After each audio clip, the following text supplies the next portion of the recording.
Olá, meu amigo peregrino e forasteiro.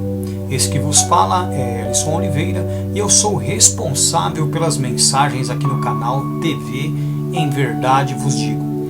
E hoje eu vou fazer um apanhado, digamos assim, um resumo do que é a igreja e do quanto que nós somos bem-aventurados por compor esta igreja, ok?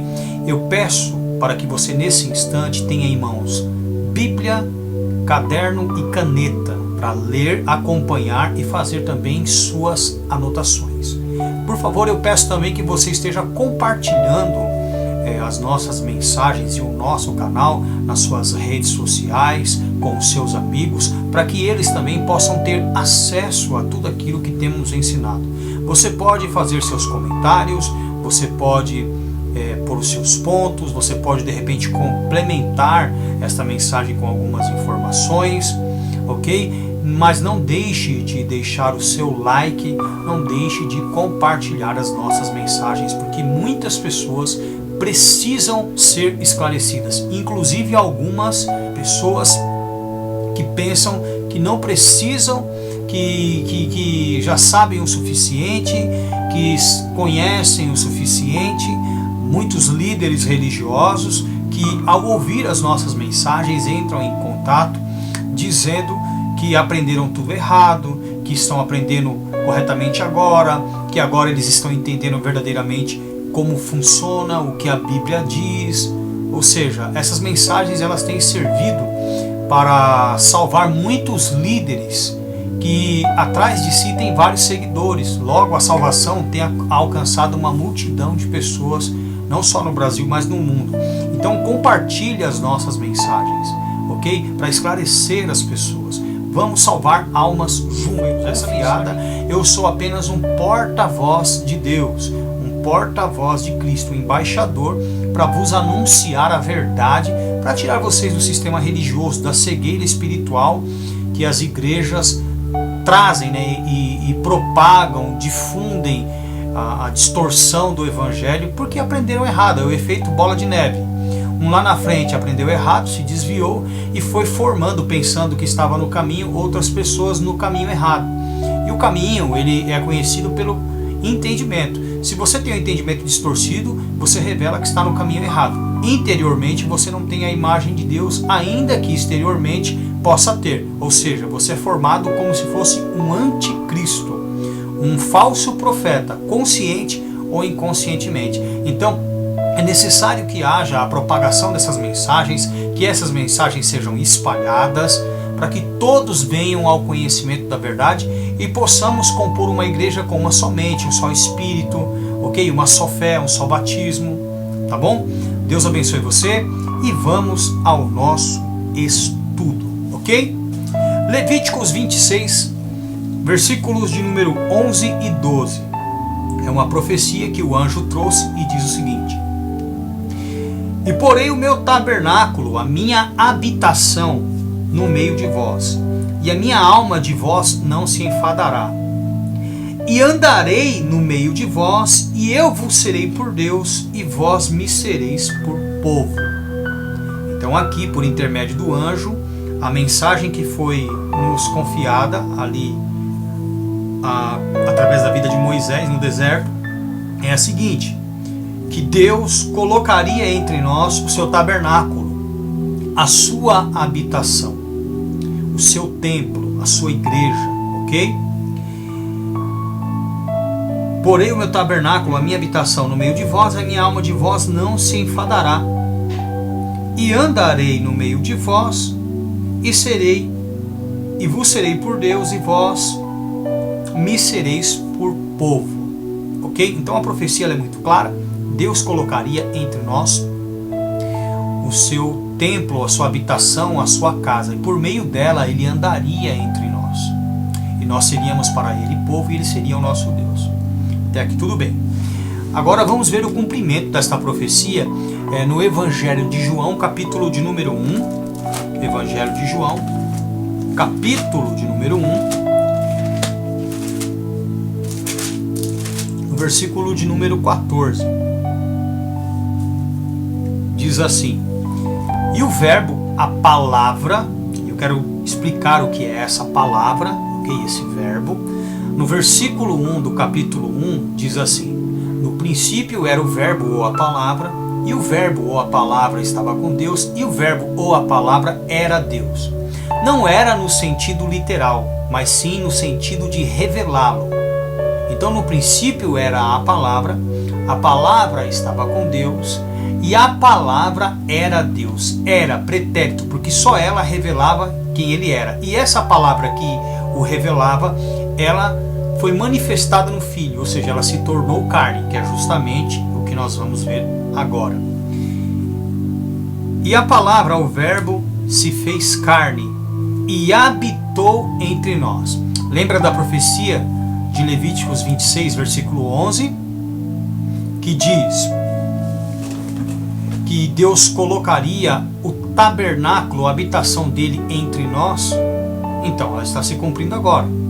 E o verbo se fez carne e habitou, ou firmou habitação, tabernaculou entre nós.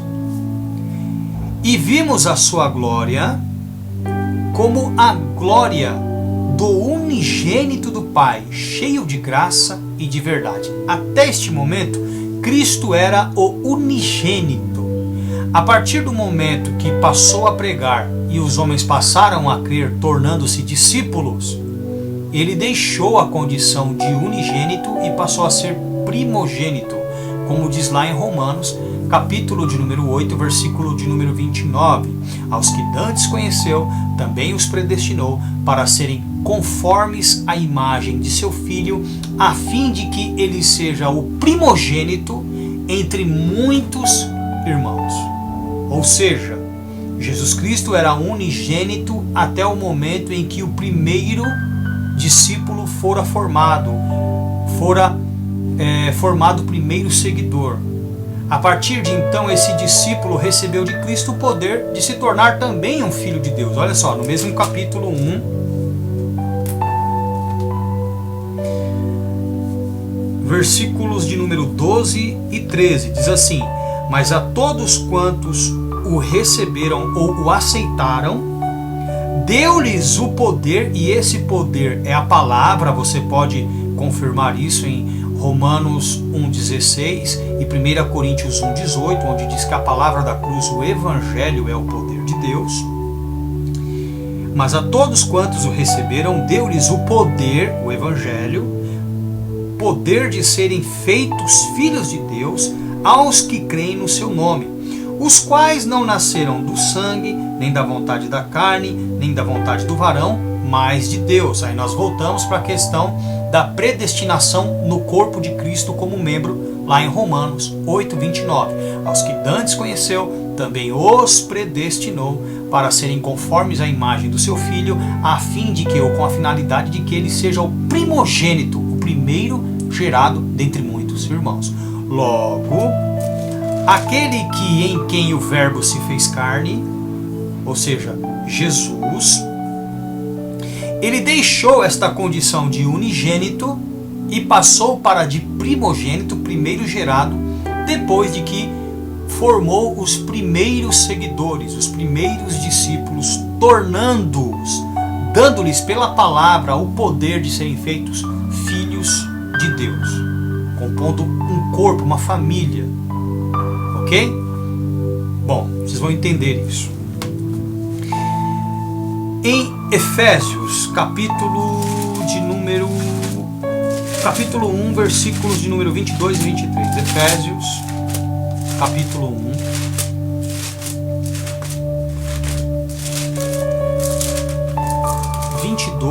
E 23. E sujeitou todos a seus pés e sobre todos o constituiu como cabeça da igreja. De repente você pode estar pensando: poxa, mas na minha Bíblia consta todas as coisas. Você vai notar, se tiver em mãos uma Bíblia revista e corrigida, que as coisas está em itálico, ou seja, caidinho para o lado, ou grifado, né? Ou então em caixa alta, está em negrito, está em destaque as coisas. Por quê? Isso é um acréscimo dedutivo. Os acréscimos dedutivos, eles servem tanto para orientar como desorientar as pessoas. Então, aonde desorienta, eu excluo na leitura. Aonde orienta, eu cito para que você compreenda. Ok? E neste caso, por desorientar, eu excluí da leitura. Logo, eu leio: e sujeitou todos a seus pés e sobre todos o constituiu como cabeça da igreja, que é o seu corpo, a plenitude daquele que cumpre tudo em todos. Ou seja, a igreja, nela habita a plenitude de Deus. Essa igreja é o corpo de Cristo, de quem ele é o cabeça. Então, no corpo de Cristo, Deus habita plenamente. E logo você vai entender o porquê que eu estou frisando isso.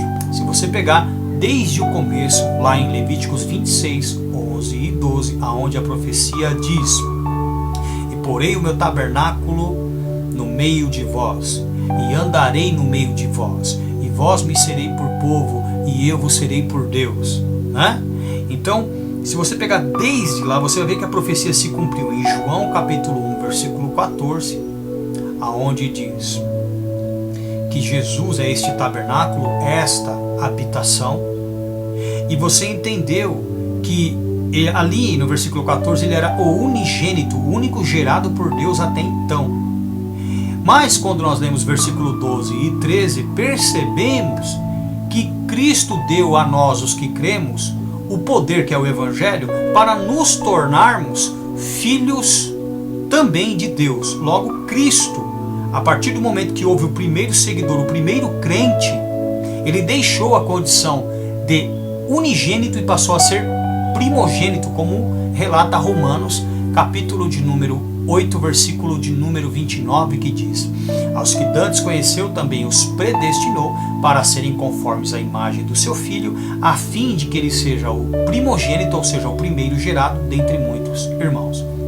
Logo, Cristo deixou a condição de unigênito, único gerado até então, o único Filho de Deus, para primogênito, primeiro gerado dentre muitos irmãos. Ou seja, nós entramos na condição de filhos, tendo recebido dele o poder, o Evangelho, para nos tornar tais, e ele saiu da condição de unigênito, que era único gerado, para primogênito, primeiro gerado, porque nós entramos num processo de ter recebido dele o poder de nos tornarmos filhos de Deus, que é a gestação espiritual, onde pela palavra, que é o poder de Deus, nós somos gerados filhos. Então, por nos tornarmos filhos também, Cristo deixa de ser o único herdeiro, e nós, ainda que adotados ou adotivos, nos tornamos também filhos de Deus, herdeiros juntamente com Cristo da herança da glória eterna. Ok? Entenderam isso? Estes irmãos são os que compõem o corpo de Cristo. São aqueles que lhe tiraram da condição de unigênito, único crente ou representante de Deus, o único filho de Deus até então, para a condição de primogênito, por conta de termos crido e, digamos assim, nos tornarmos também membros dessa família pelo poder de Cristo, que é o Evangelho, que nos tornou assim. Ok? Vamos lá. Ainda sobre que Cristo, ele é a igreja, ainda sobre o assunto de que a igreja é o corpo de Cristo, Colossenses, capítulo de número 1, versículo de número 24, diz assim: regozijo-me agora no que padeço, no que sofro por vós, e na minha carne cumpro o resto das aflições de Cristo pelo seu corpo, que é a igreja. Então Paulo sofria pelos membros que compunham esse corpo, que é a igreja, o corpo de Cristo. Ok? Vamos aí nos aprofundar neste assunto. Nós compomos o corpo de Cristo, que é a igreja. Vejamos isso para que você entenda melhor. Abra sua Bíblia comigo em 1 Coríntios, capítulo de número 12.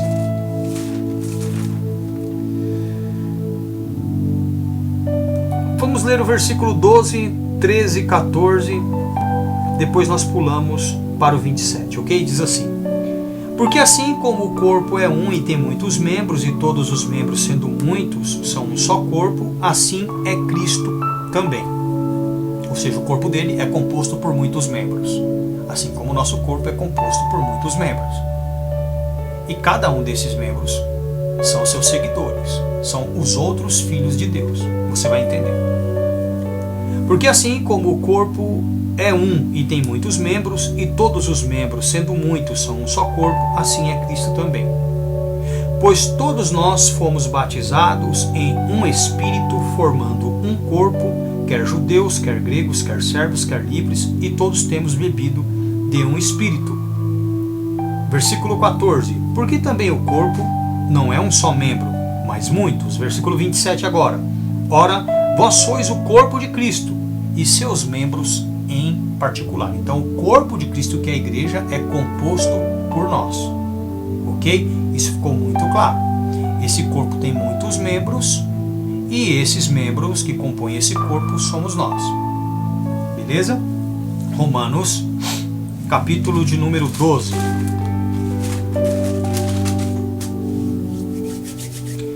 Versículos de número 4 e 5. Diz assim: porque assim como em um corpo temos muitos membros, nem todos os membros têm a mesma operação, assim nós, que somos muitos, somos um só corpo em Cristo, mas individualmente somos membros uns dos outros. Ok? Então acredito que você esteja aí entrando na linha de raciocínio da importância de se ter uma igreja que viva em comum. Ok? Uma igreja onde os membros estejam unidos, porque nós juntos compomos o corpo de Cristo como membros, e individualmente somos membros uns dos outros. Cada um de nós tem a sua função e a sua obrigação, e todos são importantes, do maior ao menor. E você tem que entender isso. Uma igreja onde não há harmonia, onde não há unidade, principalmente dos membros para com a liderança, onde a própria liderança causa divisões pelas facções ministeriais criadas, essa igreja, Deus não habita nela, porque Deus habita em unidade. Eu vou provar isso para você. Abrir um espacinho aqui. Vem comigo para João, capítulo de número 17.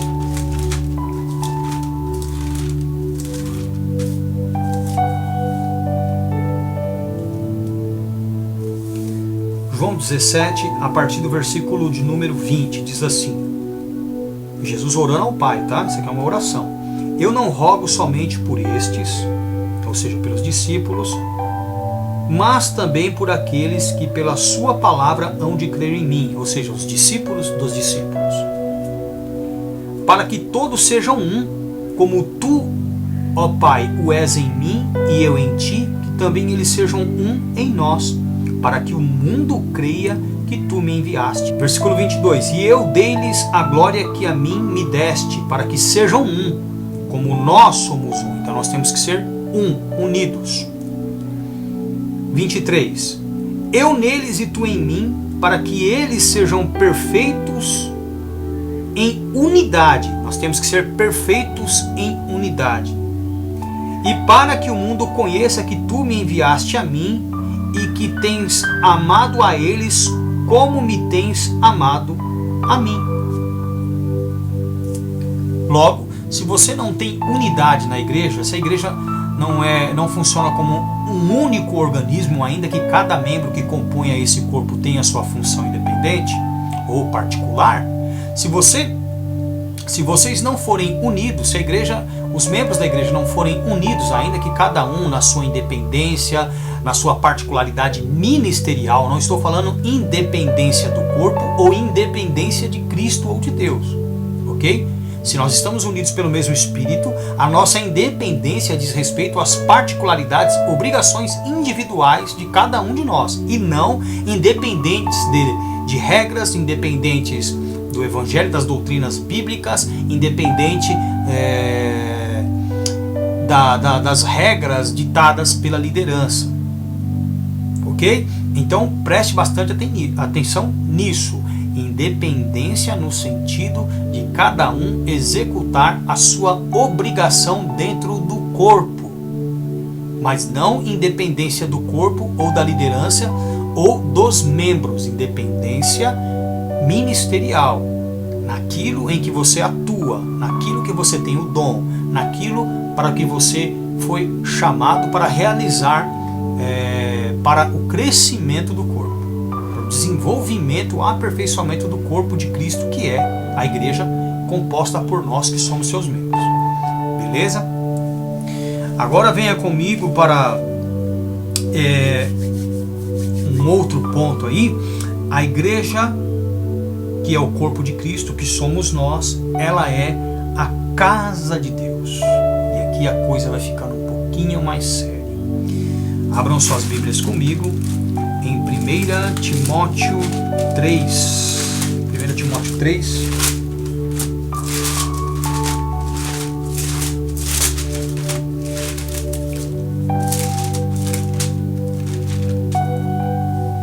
(14 e 15). Escrevo-te estas coisas, esperando ir ver-te bem depressa. Mas se tardar, para que saibais como convém andar na casa de Deus, que é a igreja do Deus vivo, a coluna e firmeza da verdade. Então a igreja é a casa de Deus. Entenderam isso? A igreja do Deus vivo. Mas se tardar, para que saibais como convém andar na casa de Deus, que é a igreja do Deus vivo, a coluna e firmeza da verdade. Esta igreja é o corpo de Cristo. Ela é a casa de Deus. Esta casa, este corpo é composto por nós que somos os membros. Olha que coisa tremenda. Isso é Se você tivesse noção do que eu estou dizendo aqui, você entenderia que assim como Deus habitou plenamente no corpo de Cristo, se você compõe esse corpo, sendo membro da igreja a qual é o corpo de Cristo, Deus habita plenamente em você, ou habitará, no caso daqueles que ainda não entenderam, que ainda não se uniram como igreja. A igreja, que é a casa e o templo de Deus, somos nós. Vejamos. Efésios capítulo 2, versículo 20. Efésios 2, do 20 ao 22, para você entender melhor. Edificados sobre o fundamento dos apóstolos e dos profetas, de que Jesus Cristo é a principal pedra de esquina, ou pedra fundamental, na qual todo o edifício, bem ajustado, cresce ou é edificado para templo santo no Senhor, no qual também vós juntamente sois edificados para a morada de Deus no Espírito. Então é muito importante. Você só se torna habitação de Deus no Espírito, no entendimento. Quando você recebe o Espírito Santo, e você só vai receber o Espírito Santo se o seu espírito testificar com o Espírito de Deus, né? Daí acontece a adoção e Deus passa a habitar em você. Então, quando o seu espírito testifica com o Espírito de Deus, pelo Espírito Santo, Deus passa a habitar em nós. E não é de forma fracionada, de forma limitada, não são em percentuais. Deus virá e habitará plenamente em cada um de nós. Ok? Em cada um de nós. Eu quero que você entenda muito bem isso. Vamos fazer novamente a leitura. Edificados sobre o fundamento dos apóstolos e dos profetas, de que Jesus Cristo é a principal pedra de esquina, no qual todo o edifício bem ajustado cresce para templo santo no Senhor. Então uma pessoa que vive na prática do pecado nunca será um templo santo no Senhor, tá? No qual também vós juntamente sois edificados para a morada de Deus no Espírito. Então veja bem.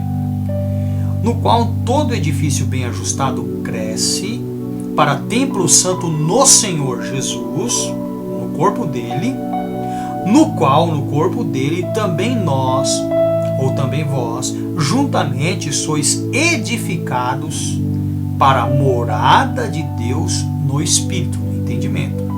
Por isso que existem várias igrejas, e como eu já disse, nenhuma delas pertence a Deus.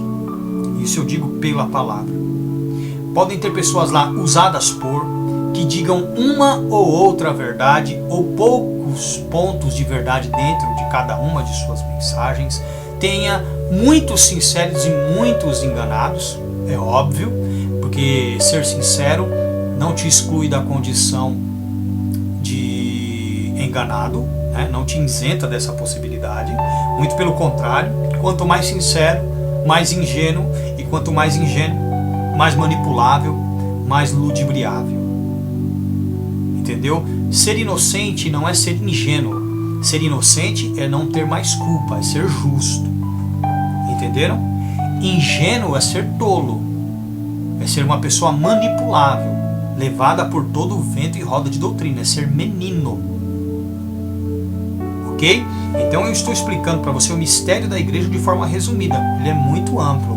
A primeira vez que eu trouxe essa revelação, eu fiquei 3 dias sem dormir e sem comer, só tomando banho ali e acordando e levantando e recebendo as revelações. Foi muita coisa mesmo. Você nem imagina. Se eu não me engano, deram na época 6 CDs de pregação. Então eu estou fazendo um apanhado aqui, estou resumindo para que você entenda. Ok? Preste bastante atenção. Edificados sobre o fundamento dos apóstolos e dos profetas, de que Jesus Cristo é a principal pedra de esquina, no qual, em Jesus Cristo, todo edifício bem ajustado cresce para templo santo no Senhor Jesus, no qual, no Senhor Jesus, também vós juntamente sois edificados para a morada de Deus no Espírito, no entendimento. Novamente eu volto. Por que tem várias igrejas? Porque nenhuma dessas igrejas tem unidade espiritual. Elas não pensam da mesma maneira. Tem um ou outro ponto que elas se identificam, mas na maioria das coisas são distintas. Por isso que há o racha. O indivíduo fica só esperando. Quando ele me ungir, pastor, eu abro minha igreja. O cara é ungido, o cara sai e abre a igreja dele, na visão dele. Aí ele fala, poxa, agora o negócio vai acontecer. Não vai. Ele se torna pior ainda, porque é o efeito bola de neve. Ok? Ah, mas lá é melhor do que aonde nós estávamos. Pode ser melhor em que questão? Por conta da sua liderança? Por conta de você saber uma ou outra coisa a mais e corrigir um ou outro ponto? Meias verdades é sinônimo de mentira. Então não adianta você conhecer o mínimo. Você tem que conhecer tudo. Ah, mas ninguém sabe tudo. Você não sabe tudo. Nós temos a mente de Cristo. A mente que recebeu de Deus todas as informações necessárias para uma vida santa, para edificar pessoas, para administrar a igreja, para trazer os ensinos de maneira correta, coesa, exata, sem adulterações, sem alterações, corrigindo inclusive, digamos assim, adultérios, acréscimos, modificações, extrações dos textos bíblicos que você não tem acesso. Então não adianta de nada. Então seja humilde, acesse aí o nosso canal, tire suas dúvidas, entre em contato comigo. Eu vou ajudar você, porque de graça eu recebi, de graça eu dou. E eu falo isso com toda a simplicidade do mundo, porque eu não tive ninguém para me ajudar. E isso gratuitamente, tá? Gratuitamente. Aqui eu não cobro para seminário, eu não cobro para pregar nas igrejas, eu não cobro. De graça eu recebo, de graça eu dou. Quem cobra não é pastor, é mercenário, é farsante, é falso profeta, é cão guloso, é lobo devorador. Beleza? Edificados sobre o fundamento dos apóstolos e dos profetas, de que Jesus Cristo é a principal pedra da esquina, no qual todo o edifício bem ajustado cresce para templo santo no Senhor, no caso Jesus, no qual Jesus, todos vós juntamente sois edificados para a morada de Deus no Espírito. Eu vou explicar isso para você. Como funciona essa edificação? Efésios capítulo 4, a partir do versículo de número 11. Olha o quanto é importante conhecer a verdade para se ensinar. Presta bem atenção. E ele mesmo, Jesus, deu uns para apóstolos, e outros para profetas, e outros para evangelistas, e outros para pastores e doutores. Ponto final. Só tem cinco ministérios: apóstolos, profetas, evangelistas, pastores e mestres. Só. Não tem mais. São só. Alguns homens desenvolvem todos esses ministérios, outros homens desenvolvem outros 1 e 2, enfim, mas são só estes ministérios. Ah, mas e presbítero, e bispo, e diácono? Primeiro, a palavra presbítero, presbiteron do grego, significa ancião. Equivale a um pastor local mais velho e responsável para formar outros. Bispo ou episcopo do grego é administrador. Geralmente este indivíduo ele auxiliava e ajudava a apacentar as outras igrejas, ok? Não é que ele fosse maior, ele também é um pastor, assim como presbítero, ele é um pastor. Tanto é que esse termo presbítero nem deveria constar, porque ele entra na citação de Pedro em 1 Pedro 5 como um pastor, e por Paulo em 1 Timóteo 3 também como um pastor, ali no caso do bispo, ok? Então esqueça essas bobagens que você ouve por ali. Por aí. Presbítero é um pastor mais experiente, bispo é um pastor administrador, aquele que vai de igreja em igreja e que auxilia ali no auxílio a apacentar a igreja. Não é um maior que o outro, são obrigações distintas, isso são cargos. Diácono, por um indivíduo ser um diácono, se você ler lá em Atos capítulo 6, todos aqueles homens separados para a eleição, eles tinham um dom ministerial. Por exemplo, Filipe, que era um dos diáconos, um dos 7, que tinha as 2 filhas virgens que profetizavam, ele era evangelista. Estevão já era mestre, e por conta de ser mestre, ele sofreu apedrejamento, quando começou seu discurso ali em Atos 6, e foi até Atos 7, sendo considerado o primeiro mártir da igreja. Tá bom? Mas vamos lá. E ele mesmo deu uns para apóstolos, e outros para profetas, e outros para evangelistas, e outros para pastores e doutores, querendo, ou com a finalidade, tendo o propósito, certo? Querendo o aperfeiçoamento, ou preparo, o amadurecimento, a formação dos santos para a obra do ministério, para trabalharem no ministério singular, que é o de Cristo. Ministério é um só, dons ministeriais são apenas 5. Ok? Agora cargos, nós temos presbítero, bispo e diácono. Presbítero e diácono são funções do pastor, não são superiores ou inferiores ao pastor. São funções de um pastor mais velho, um presbítero, um ancião, um pastor que cuida de administração ou cuida de mais igrejas, por não ter ali pessoas capazes para assumir o rebanho, então ele é um episcopo, um bispo. Certo? Estes homens receberam os dons ministeriais para o aperfeiçoamento dos santos, para que os tais trabalhem no ministério de Cristo. Então não existem vários ministérios, como muitos dizem, chamam várias igrejas de vários ministérios. E dentro dessas igrejas também tem vários ministérios. Isso é tudo heresia. Isso são meios que eles se utilizam, que o diabo se utiliza para enganar mais pessoas e para manter essas pessoas, por conta de sua vaidade, presas a estas instituições. Se resume nisso.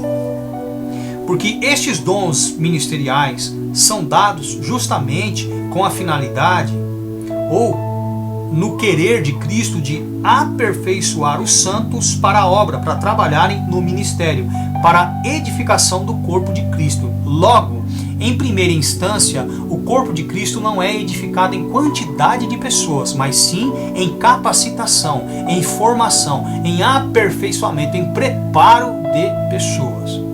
Tá? Essa é a edificação que é informada aqui. Versículo 13. Até que pressupõe um espaço de tempo. Não é para sempre essa formação. Ok? Então, até que todos cheguemos à unidade da fé e ao conhecimento do Filho de Deus. Então, a finalidade desses líderes a quem foram dados esses dons ministeriais é preparar essas pessoas para trabalharem no ministério por um tempo determinado. Esse preparo, essa formação, esse discipulado, ela tem um tempo determinado, não é para sempre. Hoje você vai na igreja, o indivíduo às vezes está sentado na cadeira 20 anos porque ele não quer se envolver. Tem pessoas que ficam lá 10, 15, 20, morrem sendo inúteis, sentadas no banco, e o que fizeram? Absolutamente nada, a não ser contribuir com dízimos e ofertas. E pensam que por conta disso estão salvas. Ah, mas elas praticaram o evangelho. Não, não praticaram não, porque o evangelho diz que toda galha que não der fruto, ela é cortada. Ok? Então você é colocado como galha de Cristo, que é a videira, para você dar fruto. Se você não está dando, você vai ser cortado e jogado no fogo. A sua salvação depende de que você também faça discípulos, de que você tenha utilidade no corpo para propagar o evangelho, para levar o testemunho de Cristo, a imagem de Deus nos 4 cantos dessa terra. Independente da sua idade, você tem que entrar no corpo com este pensamento, com esta ideia, com esta convicção, com esta ambição de ser formado para formar. Você não pode ficar ali inutilmente. Você tem a sua obrigação a cumprir. Você tem que ser formado para formar. Ok? Senão, como que a igreja crescerá em quantidade? Por isso que a igreja tem que crescer em preparo, em conhecimento, em formação.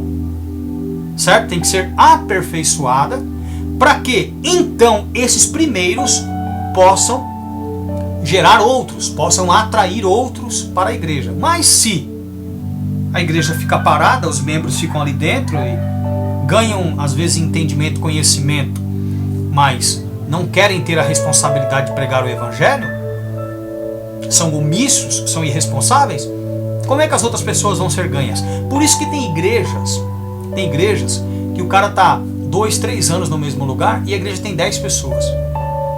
Primeiro, o líder não tem unção, não tem sabedoria, não tem entendimento. Muitas vezes o dom ministerial dele é outro, quando nenhum, tá? Mas quando está com um ministério trocado, às vezes o cara é um evangelista e estão dando para ele a obrigação de um pastor, porque eles não têm feeling.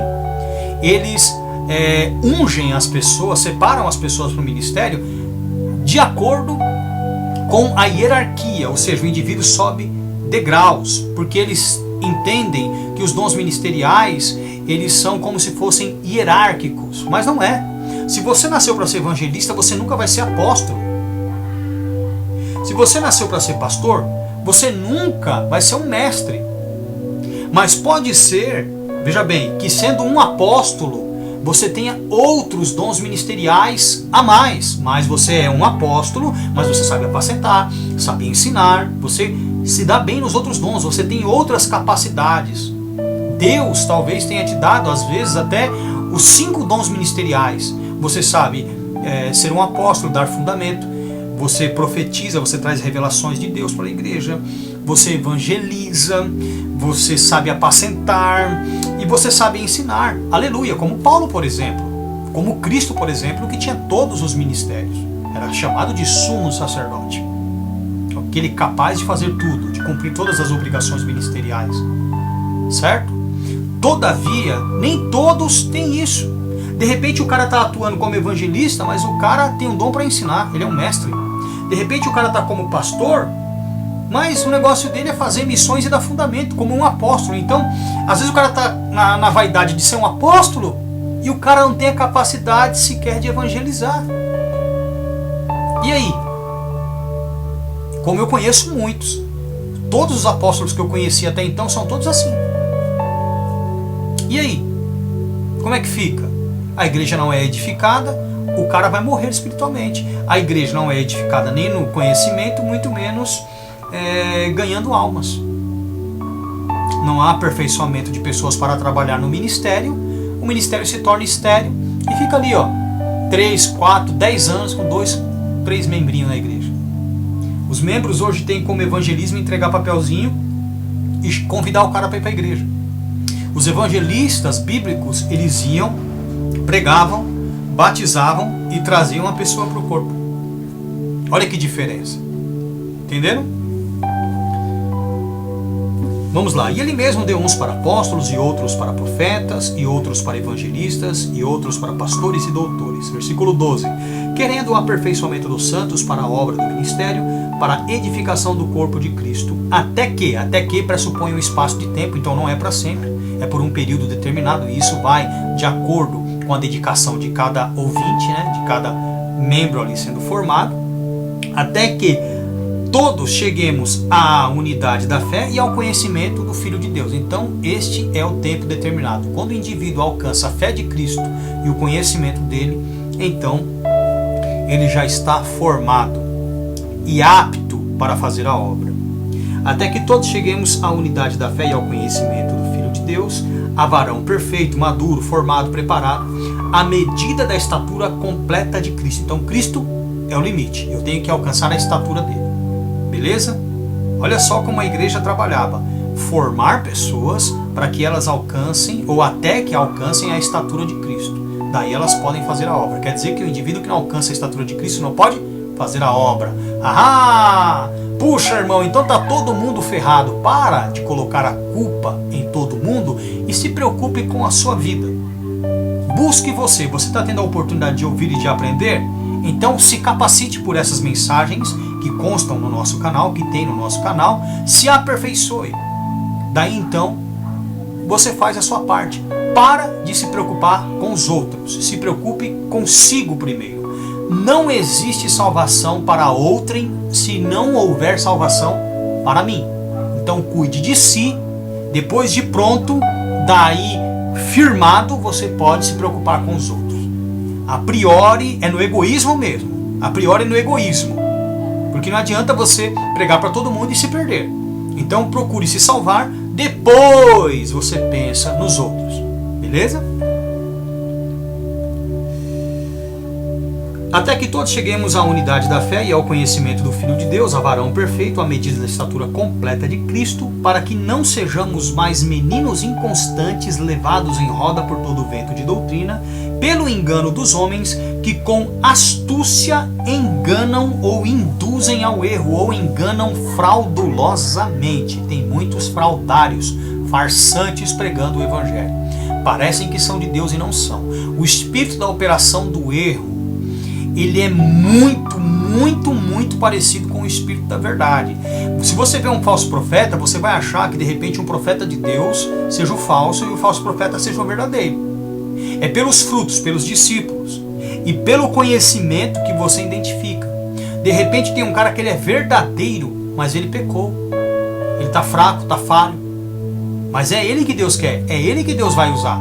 Mas você está dando crédito ao falso profeta, que não peca aos seus olhos, que tem uma vida extremamente camuflada. Ele interpreta muito bem um homem de Deus, consciente ou inconscientemente é movido por Satanás, e você não sabe.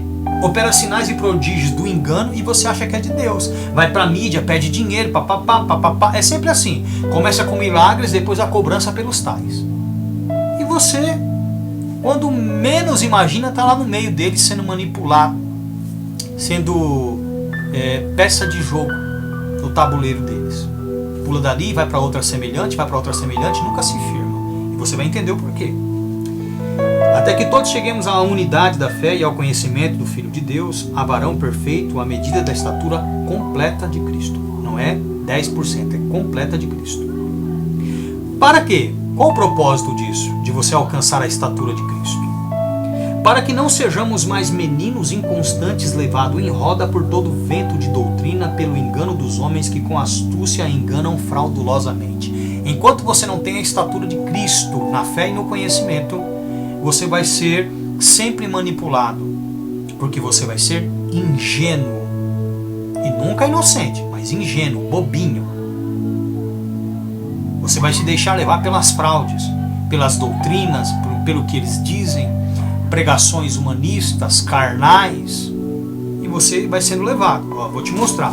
Deixa a sua mão aqui, nós vamos voltar aqui.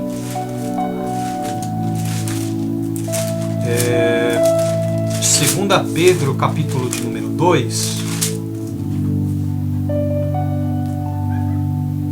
A partir do versículo de número 17. Presta atenção. De repente você está aqui, ó. Estes são fontes sem água, esses líderes. Nuvens levadas pela força do vento, para os quais a escuridão das trevas eternamente se reserva. Porque falando coisas muito arrogantes de vaidades, enganam com as concupiscências da carne e com dissoluções, que é a depravação moral, aqueles que se estavam afastando dos que andam no erro, prometendo-lhes liberdade, sendo eles mesmos servos ou escravos da corrupção, porque de quem alguém é vencido, do tal faz-se também servo. Porque se depois de terem escapado das corrupções do mundo pelo conhecimento do Senhor e Salvador Jesus Cristo, ou seja, que é o que vocês ainda não têm, o conhecimento de nosso Senhor e Salvador Jesus Cristo, forem outra vez envolvidos nelas e vencidos, ou seja, voltarem a praticar o que vocês haviam sido libertos ou chamados para deixar a prática, ou seja, a prática do pecado, tornou-se-lhes o último estado pior do que o primeiro, porque melhor lhes fora não conhecerem o caminho da justiça do que conhecendo-o desviarem-se do santo mandamento que lhes fora dado. Então, quando você é ingênuo, é menino, você é levado por todo vento e roda de doutrina, pelos homens fraudulentos, pelos apóstolos de Satanás. Se você não tem conhecimento, você não vai saber se o que o cara está dizendo ou como está agindo é a verdade, porque ele tem aparência de crente. A forma como ele se expressa, a forma como ele se manifesta ao mundo é de um crentão, é de um santão e tal. Você não vê erros, ele não vai cometer erros. Para a sociedade ele é o cara. Só que quem tem o conhecimento, a mente de Cristo, ao ouvir seus discursos, as suas interpretações da Bíblia, porque eles não têm revelação, eles dão suas particulares interpretações, sabendo que nenhum texto da Sagrada Escritura é de particular interpretação, mas homens inspirados por Deus pregaram a palavra de Deus. Então estes caras não têm inspiração, eles não receberam revelação, eles dão sua particular interpretação. E você, por falta de conhecimento, se deixa levar. Daí eles vão criando várias igrejas de acordo com a vontade de cada um, cada uma com a sua característica atrativa. E lá dentro eles criam vários subministérios, vários cargos, né? Grupo de senhoras, grupo de senhores, grupo de jovens, grupo de criança, que mais? Intercessão, grupo de teatro, grupo de dança, grupo de louvor, grupo de gesto, o grupo das artes marciais, que agora até isso tem. Ou seja, vai criando vários grupinhos, e estes grupinhos vão prendendo essas pessoas na sua vaidade. Então as pessoas ficam lá sem conhecimento, mas por conta do cargo que receberam, da obrigação que receberam. Só que a verdadeira obrigação, que é cuidar da própria alma, de alcançar a estatura de Cristo, de serem formados corretamente, eles não recebem e nem desenvolvem, nem têm essa capacidade. Eles não se preocupam com a palavra, eles se preocupam em estar ali, em ter alguma importância ali. É lógico que eles têm que se sentir importantes e devem ter importância, todavia devem se preocupar com o principal, que é a salvação da sua alma, em deixar as coisas do mundo. Mas esses homens usam ferramentas do mundo, mexendo com a vaidade desses indivíduos que nunca foram libertos. Logo, os tais nunca chegarão ao aperfeiçoamento e serão escravos da instituição religiosa, devotos ao líder e à instituição, e não à real igreja de Cristo, que não tem nada a ver com essas todas que você tem visto aí. Ok? A igreja de Cristo não tem nome. O nome que está sobre ela é o do Pai e o do Filho. Mas esse assunto, por outro dia, você pode, no nosso canal tem essa mensagem. Você pode procurar e acompanhá-la ali, beleza? Voltando lá para Efésios capítulo de número 4, a importância de que o indivíduo seja formado ao ponto de alcançar a estatura de Cristo, versículo 14, é para que não sejamos mais meninos inconstantes, levados em roda por todo o vento de doutrina, pelo engano dos homens que com astúcia enganam fraudulosamente. Antes, ou seja, ao invés disso, seguindo a verdade em amor, cresçamos em tudo naquele que é o cabeça, ou seja, Cristo, cabeça do corpo que nós compomos, que é a igreja, do edifício em quem Deus habita, do qual todo o corpo bem ajustado e ligado pelo auxílio de todas as juntas. Quem são essas juntas? Apóstolos, profetas, evangelistas, pastores e mestres. Logo, todo o corpo bem ajustado e ligado, composto, né, pelo auxílio de todas as juntas que ligam os membros para a composição desse corpo, segundo a justa operação de cada parte, de cada membro, faz o aumento do corpo, aí entra a questão do evangelismo, para sua edificação em amor. Ok? Olha só como é importante a igreja, né? Então, agora vamos para essa questão, né?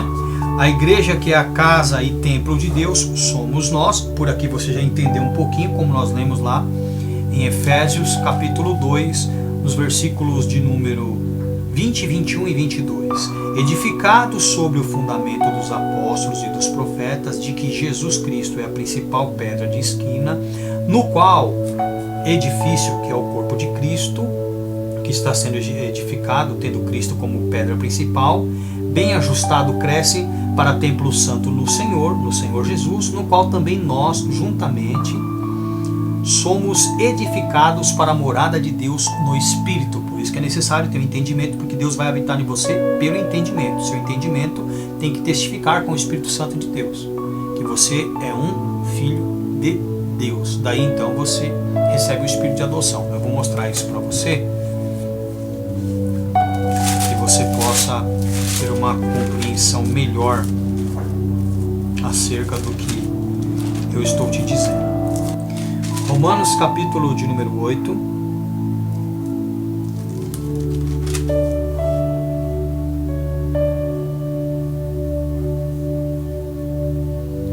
A partir do versículo de número 14. Porque todos os que são guiados pelo Espírito de Deus, esses são filhos de Deus. Porque não recebestes o espírito de escravidão, para outra vez estardes em temor, né, com medo de perder a salvação. O temor aqui diz respeito ao medo de ser condenado. Mas recebestes o espírito de adoção de filhos, pelo qual clamamos Pai. Ou seja, nós nos vemos, nos sentimos, nos enxergamos, estamos convictos de que somos realmente filhos de Deus. O mesmo Espírito testifica com o nosso espírito, que é o nosso entendimento, que somos filhos de Deus. 17. E se somos filhos, logo herdeiros, também herdeiros de Deus e co-herdeiros de Cristo, se é certo que com ele padecemos, para que também com ele sejamos glorificados. Então, o nosso espírito, o nosso entendimento, tem que testificar com o Espírito Santo de Deus. Daí, lógico, seremos guiados pelo Espírito por ter testificar espiritual. Os Espíritos concordam. A nossa formação ela está de acordo com a direção, com o direcionamento do Espírito Santo. Então o Espírito Santo consegue nos guiar. De outra forma, não tem como. Beleza? Agora vamos lá para 1 Coríntios, capítulo 3, versículos de número 16 e 17. Ainda sobre a igreja, que é a casa e templo de Deus, somos nós. 1 Coríntios 3, 16 e 17. Diz assim: não sabeis vós que sois o templo de Deus e que o Espírito de Deus habita em vós? Então Deus habita em nós pelo Espírito. Se alguém destruir o templo de Deus, Deus o destruirá, porque o templo de Deus, que sois vós, é santo. Então nós somos o templo de Deus. Deus habita em nós pelo seu Espírito.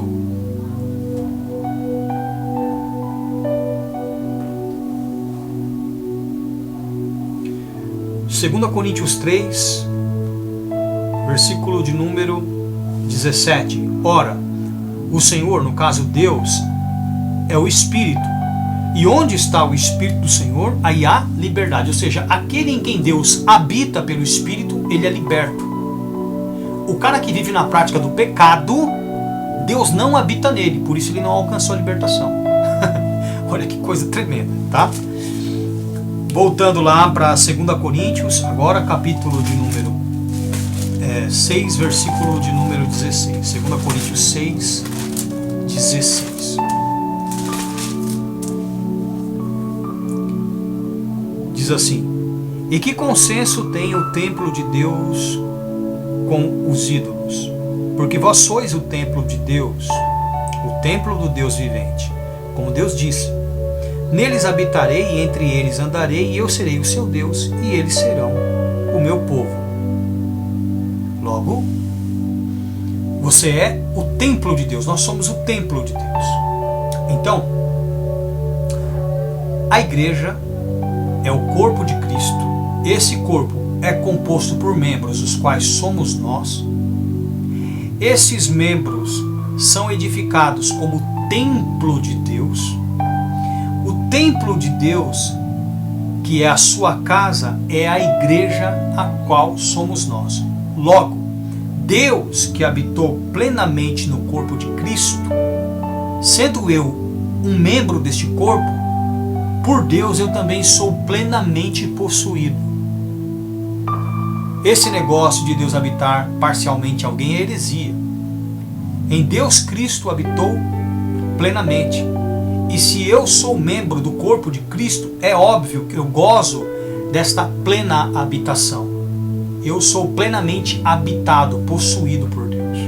Que você possa ter entendido esse mistério, a importância de ser igreja, da unidade da igreja, dos ministérios dentro da igreja, para a formação de pessoas, a importância que cada membro tem, de suas obrigações, de suas funções, e que Deus abençoe a sua vida e até a próxima.